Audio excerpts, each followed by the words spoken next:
Hello दोस्तों, जैसे कि आपको कुछ ही दिनों में आपका 10th का एग्जाम जैसा कि आप लोग देने वाले हो, है ना। और मैं ये कैप्सूल अगर आप लेते हो दिन में 3-3 टाइम, एक दिन में 3 टाइम, तो उम्मीद से ज्यादा उम्मीद है कि आप अच्छे से निकल जाओगे। मेरा ये 110% लिख करके ले लो, मैं आपको लिख करके दे सकता हूं, ठीक है, कि ये आपको अच्छे से काम करेगा। ठीक है, जहां भी रहोगे आप झंडे गाड़ करके ही आओगे, है ना। टारगेट क्लास का नाम रोशन करके ही आओगे, समझे। कहीं भी आप चूक नहीं जाओगे। जबकि ये ऑनलाइन टेस्ट आपको लगाना ही पड़ेगा। ये ऑनलाइन टेस्ट बिना लगाए आप नहीं निकल सकते उस चीज से। ठीक है, जहां तक कि मैं बात करता हूं ऑनलाइन टेस्ट की, तो वीवीआई क्वेश्चन है इसमें। ऑनलाइन टेस्ट सीरीज हम चालू करने जा रहे हैं और देखते हैं कि आप लोग जो है कितने टाइम में इस ऑनलाइन टेस्ट सीरीज को कर लेते हो। जैसा कि पहला क्वेश्चन हम लोग का देखने को मिल रहा है ना, बहुत ही अच्छे बेहतरीन तरीके से देखने को मिल रहा है हम लोग का क्वेश्चन ये। और हम लोग इस क्वेश्चन को अच्छे से देखेंगे। बोल रहा है क्या कि बिंदु 0 और 4 किस अक्ष पे स्थित है। पहले अक्ष जान लेते हैं, ठीक है, कि ये होता है हमारा y अक्ष, ये होता है x अक्ष, पता है ना। x में पहला होता है, देखो 0 और 4 बोला है ना, तो पहला तो पता है कि x का वैल्यू होता है, दूसरा क्या होता है, y का वैल्यू होता है। आपको पता है, अच्छे से पता है। और मुझे मेरे को ये लिख करके ले लो कि अगर आपको ये इसका आंसर आता है एग्जाम में, 1 नंबर आपका पक्का है। मैं लिख करके देता हूं कि 1 नंबर आपका फिक्स है। क्वेश्चन कहीं नहीं जाता है, पक्का आता है, 110% आएगा और आएगा ही आएगा, कहीं नहीं जाएगा। अगर आप यहां से चले गए तो सोच लो कि आपका नंबर भी चला गया। इसीलिए आप इस क्वेश्चन को बनाओगे और नंबर पाओगे। पहला होता है x का वैल्यू, दूसरा होता है क्या का, y का। बताओ x में कितना है, 0 है। x में 0 का मतलब यही 0 होता है ना।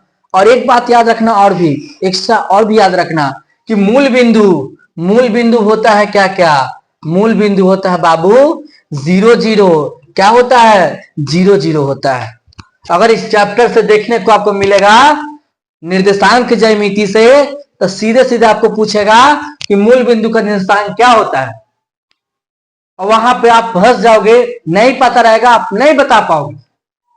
तो लिख लो कि मूल बिंदु का निर्देशांक जो होता है वो 0 0 होता है। क्या होता है, 0 0 होता है वो। ठीक है, मूल बिंदु का निर्देशांक क्या होता है, 0 होता है, 0 0 होता है। ठीक ना, मूल बिंदु का निर्देशांक क्या होता है, 0 0 होता है। लिख लिया, आगे चलते। अब उसके बाद क्या करा, x में 0 0 का मतलब यहीं पे कहीं नहीं गया है वो। और y में कितना, 4, y में 4 मतलब कि यहाँ y में कोई ना कहीं 4 होगा ना, यहाँ पे 4। x में 1 भी जाता ना, तो जाता तो चले जाते हम इधर, है ना। अब बताओ, कह रहा है कि ये जो बिंदु है ये किस अक्ष पे स्थित होगा।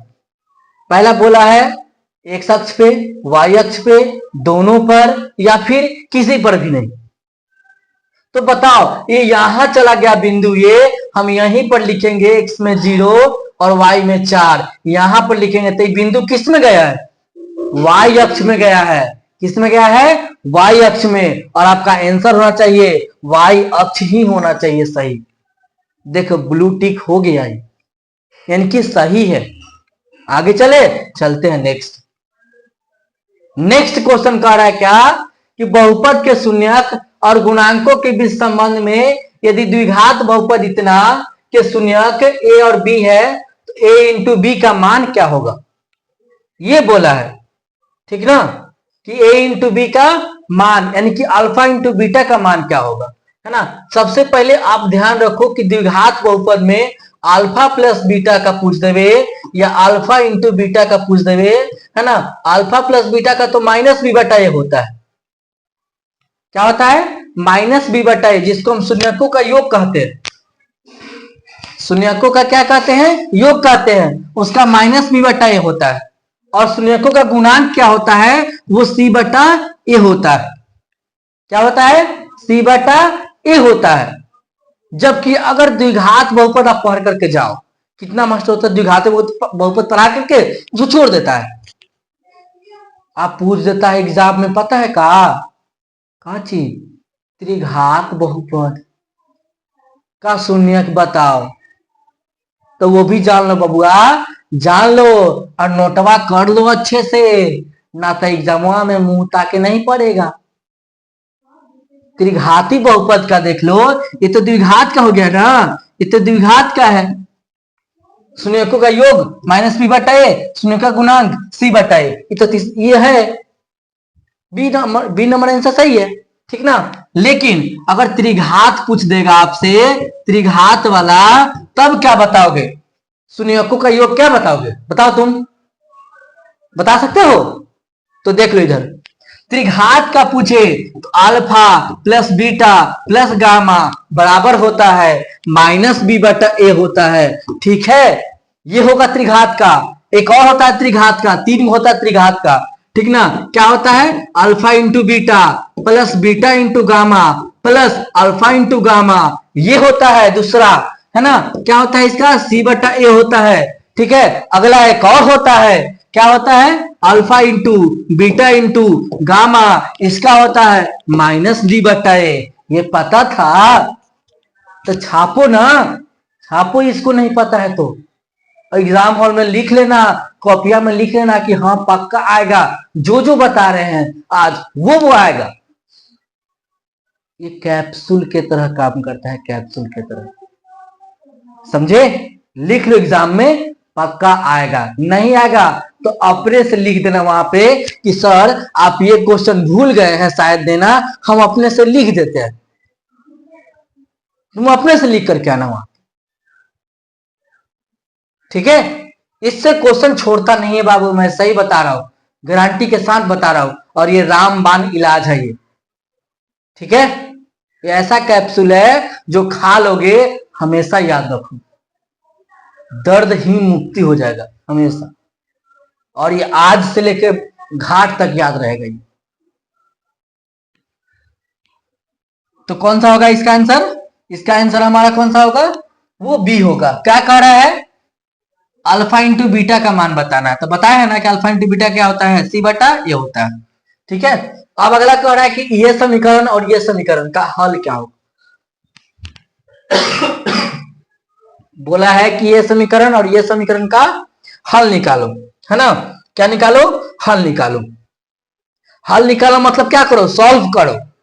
दो चर वाले रैखिक समीकरण का पूछ दिया है ना, क्या पूछ दिया है, 2 चर वाले रैखिक समीकरण का पूछ दिया क्वेश्चन हमारा, ठीक है। तो उसको हम हल करेंगे। देखो बाबू, हम भले ही 2 क्वेश्चन बताए, 4 क्वेश्चन बताए, लेकिन उस पर विश्लेषण तो कर रहे हैं ना, 5-5, 10-10 क्वेश्चन बन जाएगा उस पर, मैं ये गारंटी देता हूं। एक क्वेश्चन में आपका 5 क्वेश्चन सॉल्व ना हो तब मुझे बोलना, भले ही टाइम लग रहा हो, ऐसे मैं क्लिक कर करके चलता रहूंगा, ठीक ना। मुझे आंसर सबका पता है, इसका आंसर क्या होगा, उसका आंसर क्या होगा, उसका आंसर क्या होगा, ये मुझे पता है। कह रहा है क्या, इसमें पहला बोला है क्वेश्चन क्या कि इसको समीकरण को, युग्म को, इतना का क्या हल होगा, अद्वितीय होगा कि कोई हल नहीं होगा, कि अनेक हल होगा, कि क्या होगा। आपने शर्त पढ़ा होगा, शर्त पढ़ा होगा क्या कि जब a बटा D not is equal to B बटा ई होता है तो ये शर्त क्या होता है। फिर आपने शर्त पढ़ा होगा a बटा डी बराबर b बटा ई नॉट इज इक्वल टू सी बटा एफ, ये भी शर्त आपने पढ़ा होगा। a बटा डी बराबर b बटा ई बराबर सी बटा एफ, ये भी शर्त आपने कहीं ना कहीं पढ़ा होगा, हमको पता है, लेकिन कितना का आंसर आपको पता है, ठीक ना। ये याद रखना कि जब सब बराबर होता है तो इसका अनेक हल होंगे, क्या होंगे, इसका अनेक हल होंगे, है ना, अनेक हल होंगे, इसका अनेक या अनगिनत हल होंगे, ठीक है। क्या होगा, अनेक या अनगिनत होगा, अनेक या अनगिनत होगा, अनेक या अनगिनत हल होगा, है ना, अनेक या अनगिनत हल होगा इसका। सब जब सब बराबर होता है, तो जब सब इक्वल हो अनेक या अनगिनत होगा। जब लास्ट वाला इक्वल नहीं हो तो कोई हल नहीं होगा। जब लास्ट वाला इक्वल नहीं हो तो कोई हल नहीं होगा, कोई हल नहीं होगा। जब लास्ट वाला बराबर नहीं हो तो कोई हल नहीं होगा। क्या हो? कोई हल नहीं होंगे, कोई हल ही नहीं होगा। जब लास्ट वाला बराबर नहीं है, जाओ भाई हमको हटो। मान लीजिए दो बेटा जो है साथ में है, तीसरा है ये नहीं, बाप कहता है इसको नहीं देंगे, यानी कि कोई बंटवारा नहीं होगा, कोई हल नहीं होगा। ठीक है। तीसरा कहता है कि चलो भाई हम दोनों नहीं हैं, लेकिन वो अकेला है ना, एक हल होगा, एक हल होगा।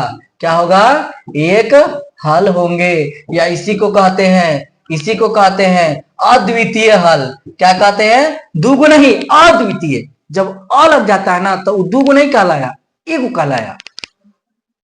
ठीक है, ये बात पर ध्यान रखना। अद्वितीय हल का मतलब होता है एक हल के बारे में बात कर रहा है। ठीक है, अद्वितीय हल क्या है? ये अद्वितीय हल होंगे। ठीक है, अद्वितीय हल होंगे ये कह रहा है। तो क्वेश्चन बोला है हमारा, प्यारा क्वेश्चन, बहुत ज्यादा अच्छा क्वेश्चन है। देखो समीकरण इतना है ना, समीकरण को लिख डालो। 2x है -3y है ना, बराबर कितना है? 7 है। फिर कितना है? 4x है -6y है बराबर 15 है। ये क्वेश्चन है, ठीक ना बाबू? एक क्वेश्चन है। सबको पहले सामने सामने वाला को ना बट्टा कर लेते हैं। 2/4 है, फिर 3/6 है, फिर 7/15 है। ठीक है, 15 ये सब है। हम काट कूट करते हैं, देखते हैं। 1/2 आया, इसको काटेंगे तो 1/2 आएगा, यानी कि फाइनली हम लोग का 1/2 बराबर 1/2 और फिर 7/15। तीसरा जो ये दोनों बराबर आया है, लेकिन तीसरा बराबर नहीं आया। आप बताओ इस तीनों में से कौन सा पे मैच कर रहा है? हम नहीं बताएंगे, आप खुद बताओ इस तीनों में से किस पर मैच कर रहा है। ये शुरू वाला और सेकंड वाला बराबर नहीं है, यानी किस पे मैच नहीं कर रहा है वो। ये तो दोनों बराबर है शुरू में। ये वाला देखते हैं लास्ट वाला, तो तीनों इसमें बराबर है, जबकि तीनों इसमें बराबर नहीं है। जबकि क्या है? शुरू वाले और सेकंड वाला बराबर है, लास्ट वाला बराबर नहीं है। तो इसमें से कोई हल नहीं होगा, इनमें से कोई हल नहीं होगा। ये क्वेश्चन हल ये लग रहा है सही है। ये बहुत ज्यादा 110% क्वेश्चन पूछता है बाबू। लिख लो कहीं डायरी में, ये क्वेश्चन नहीं आएगा तब मेरा क्वेश्चन आज के बाद नहीं देखना। ठीक है, क्योंकि ये टैबलेट हर किसी को नहीं मिलता है, ये टैबलेट किसी किसी को ही मिलता है। और ये जो है हमारा सही जवाब है। देखा कैसे बना? एक से आपका 15 क्वेश्चन सही होगा, एक सवाल से आपका 5 क्वेश्चन उठेगा। ठीक है, भले ही टाइम लगे। क्या कह रहा है अगला? द्विघात समीकरण इतना के मूल काल्पनिक होते हैं, याद रखना। ठीक है, ये भी बात ध्यान रखना थोड़ा सा, ये भी बात ध्यान रखना। ठीक है, ध्यान रखना थोड़ा सा कि मूल, ठीक है, जब विवेचक से 0 बड़ा रहे, विवेचक से d बड़ा रहे, बराबर रहे, या फिर d बराबर रहे, ये 3 गो टर्म आपको ध्यान रखना पड़ेगा। विवेचक जब माइनस में आ जाए, विवेचक जब माइनस में आ जाए, मूल जब माइनस में आ जाए, मान जब माइनस में आ जाए, है ना, तो मूल अवास्तविक होते हैं। क्या होते हैं? मूल अवास्तविक होते हैं। मूल अवास्तविक, वास्तविक, मूल अवास्तविक होंगे, मूल अवास्तविक होंगे। क्या होंगे? मूल अवास्तविक, यानी कि इसी को कहते हैं काल्पनिक। क्या कहते हैं? काल्पनिक कहते हैं, वास्तविक नहीं ना है, काल्पनिक।